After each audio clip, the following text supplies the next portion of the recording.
रविवार का दिन और प्रयागराज शहर 3 घंटे जलता रहा। सड़कों पर आग थी, आसमान पत्थरों से गूंज रहा था।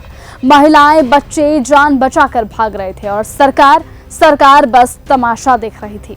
आरोप लगा सीधे भीम आर्मी चीफ और सांसद चंद्रशेखर आजाद पर कि उन्होंने अपने समर्थकों के जरिए ये बवाल करवाया। सवाल ये नहीं कि बवाल किसने किया, सवाल ये है कि आखिर इस बवाल की जरूरत क्यों पड़ी। क्यों एक सांसद को पीड़ित परिवार से मिलने तक नहीं दिया गया? क्यों उसे प्रयागराज एयरपोर्ट से बाहर निकलते ही नजरबंद कर लिया गया? क्या इसीलिए कि वो ब्राह्मण बनाम दलित की लड़ाई में सत्ता की पोल खोलने वाला चेहरा बन चुके हैं? जैसे ही चंद्रशेखर आजाद की हाउस अरेस्ट की खबर फैली, हजारों समर्थक सड़कों पर आ उतरे। पुलिस ने उन्हें रोका, जवाब में हुआ पथराव, तोड़फोड़ और आगजनी। सरकारी गाड़ियां फूंक दी गई, दुकानों के शीशे चकनाचूर हुए और कई पुलिसकर्मी घायल हो गए। लेकिन इस बीच अब सबसे बड़ा सवाल ये कि क्या ये सिर्फ उग्र भीड़ का गुस्सा था या किसी बहुत गहरी साजिश का एक हिस्सा? स्थानीय लोगों ने यह आरोप लगाया कि भीम आर्मी के झंडे लहराते हुए लोगों ने सुनियोजित तरीके से हमला बोला। लेकिन इस हमले के पीछे अगर चंद्रशेखर आजाद थे तो प्रशासन उन्हें एयरपोर्ट से निकलते ही रोकने में क्यों लगा रहा?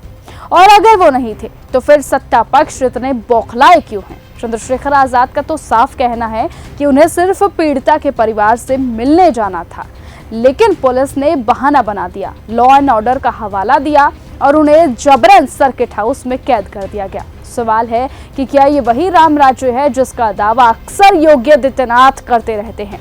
क्या एक दलित सांसद को अपने लोगों से मिलने का भी हक नहीं है? क्या यही वो लोकतंत्र है जहां सांसद को कैद किया जाता है लेकिन आरोपियों को बचाया जाता है? जवाब में सरकार अब सीसीटीवी खंगाल रही है, NSA लगाने की बात कर रही है और 17 भीम आर्मी कार्यकर्ताओं को तो गिरफ्तार भी कर चुकी है।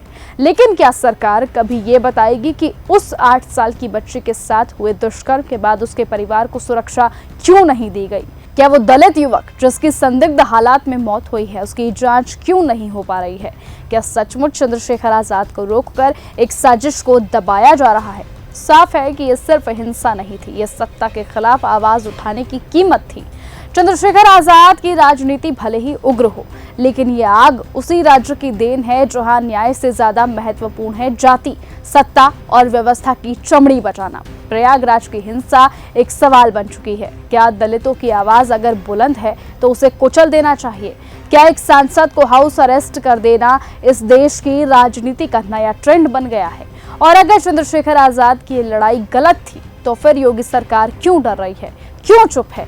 सच यही है कि अगर उत्तर प्रदेश की जमीन पर अब सिर्फ नफरत नहीं उगल रही, यहाँ दलितों की चिताएं जल रही हैं और उनकी आवाज को दबाए रखने के लिए पूरा तंत्र सक्रिय हो चुका है।